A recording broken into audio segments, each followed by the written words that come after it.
For the better part of a century, the United States stood as the undisputed economic powerhouse of the world. Its influence was unparalleled, and its economic model was the one others sought to emulate.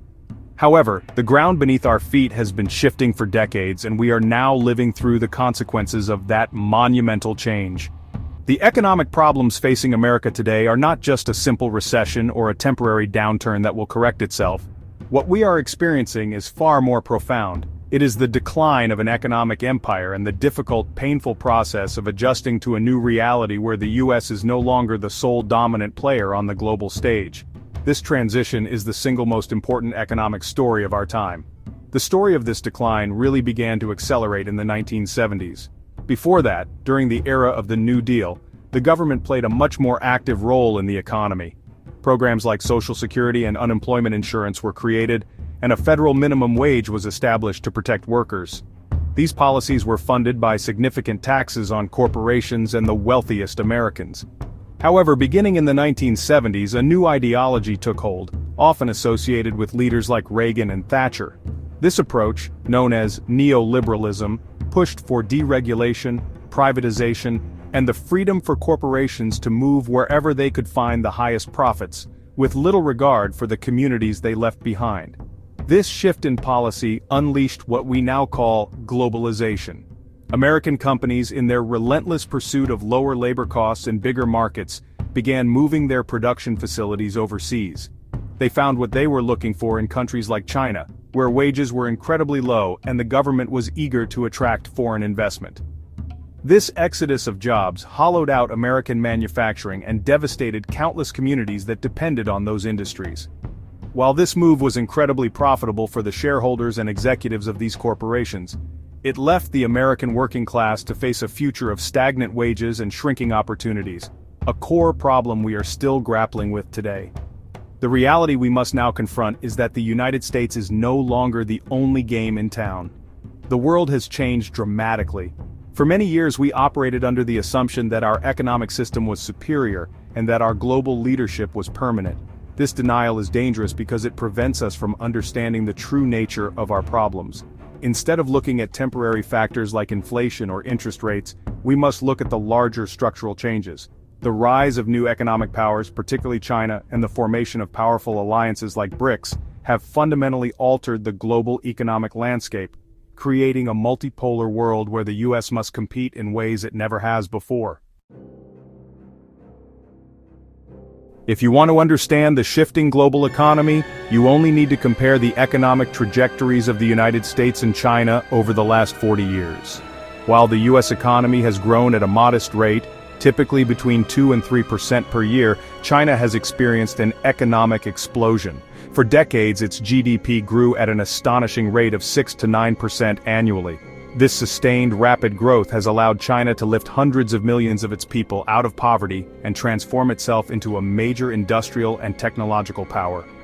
This isn't a minor development. It represents the first time in over a century that the United States has faced a true economic peer competitor on the world stage. This dramatic difference in economic performance is reflected directly in the lives of ordinary workers in both countries. In the United States, the real wages of the average worker have been nearly flat for the last 40 years, growing at a paltry 0.5% per year when adjusted for inflation. This means that for most Americans, their purchasing power has barely budged in 2 generations. In stark contrast, the average real wages in China have quadrupled during the same period. Chinese workers have seen tangible, life-altering improvements in their standard of living, while American workers have struggled to keep their heads above water, a clear sign of where corporate priorities have been. The engine of China's remarkable growth was fueled, ironically, by American and other Western corporations. Lured by the promise of extremely low wages and a vast untapped consumer market, these companies eagerly moved their operations to China. They built factories, transferred technology, and trained a new workforce. This arrangement was a win-win for Chinese authorities and Western capitalists. China got the investment and jobs it needed to develop its economy, while corporations reaped enormous profits. The loser in this equation was the American worker, who saw good-paying jobs disappear and was left to compete in a service economy with lower pay and fewer benefits. China's economic system is also important to understand. It is not a pure free market capitalist system like the one idealized in the US. Instead, it is a hybrid model. About half of the economy is composed of private capitalist enterprises, many of them foreign-owned. The other half, however, consists of state-owned enterprises, where the government plays a direct and powerful role in guiding economic development, investing in infrastructure, and planning for long-term growth. This unique blend of state control and private enterprise has proven to be incredibly effective, allowing China to outmaneuver and outgrow the more rigid, profit-driven model of the West, challenging long-held American assumptions about how to create prosperity. The rise of China is not happening in a vacuum. It is part of a broader realignment of global power, best exemplified by the expansion and growing influence of the BRICS alliance. Originally consisting of Brazil, Russia, India, China, and South Africa, this group has recently expanded to include several other major nations. Today, the BRICS countries represent more than half of the world's population. This is a staggering demographic fact when you compare it to the United States, which accounts for only about 4.5% of the global population. This population advantage translates into enormous market potential and a vast human resource base that cannot be ignored. The economic might of the BRICS alliance is just as impressive as its demographic weight. In fact, the total economic output of the BRICS nations, measured by the goods and services they produce, is now larger than that of the G7. The traditional club of wealthy Western nations that includes the US, Canada, Japan, and the major powers of Western Europe. This is a historic tipping point. For the first time in the modern era, the economic center of gravity is shifting away from the West and toward this new coalition of rising powers in the global South. The world is no longer unipolar, revolving solely around Washington, D.C. and its allies.